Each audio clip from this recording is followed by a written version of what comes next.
आशीर्वाद, प्यार जो है ना, उसे दिल से दी जाती है। और यदि वो भी कोई तुमसे कोई सामान या पैसे लेकर दे रहा है ना, तो ये समझ लेना कि वो झूठ है और वैसे लोगों से दूरी बना लो। मैं ये भी अच्छे से जानता हूँ कि तुम मेरे बारे में लिखने का बेहद शौक़ रखते हो, पर अभी वो सब कर नहीं पा रहे। और सच कहूँ ना, तो अभी तुम इतने सारे कार्यों में व्यस्त रहने वाले हो कि वो सब हो भी नहीं पाएगा।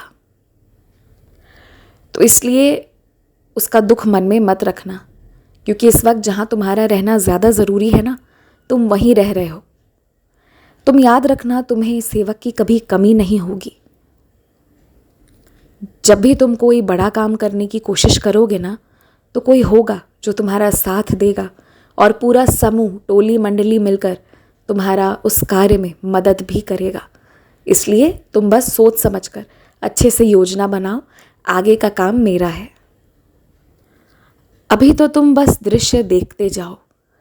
हो सकता है कि तुम्हें थोड़ी सी दुर्बलता महसूस हो रही हो, लेकिन ऐसा नहीं है।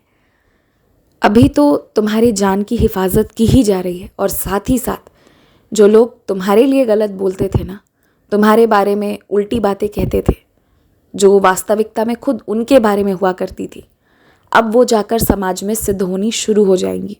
और वो भी तुम्हारे मुख खोले बिना। तुम देखो, तुम्हें कभी बुरे शब्दों का प्रयोग किसी के लिए नहीं करना पड़ेगा। और देखते जाओ, सच कैसे सबके सामने आता चला जाएगा। एक बात मालूम है, तुम्हारे पास इस वक्त जितना धन आ रहा है ना, उससे प्रसन्नचित रहने की कोशिश करो। उसी को अच्छे से संचय करके रखने की कोशिश करो।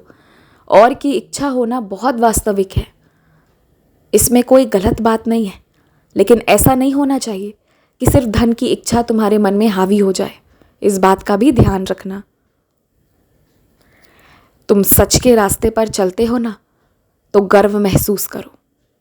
और तुम इस रास्ते पर चले हो तो मैं तुम्हारा सर झुकने नहीं दूंगा।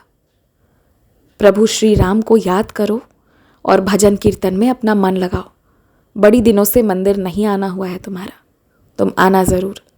खुश रहो, सब ठीक हो जाएगा।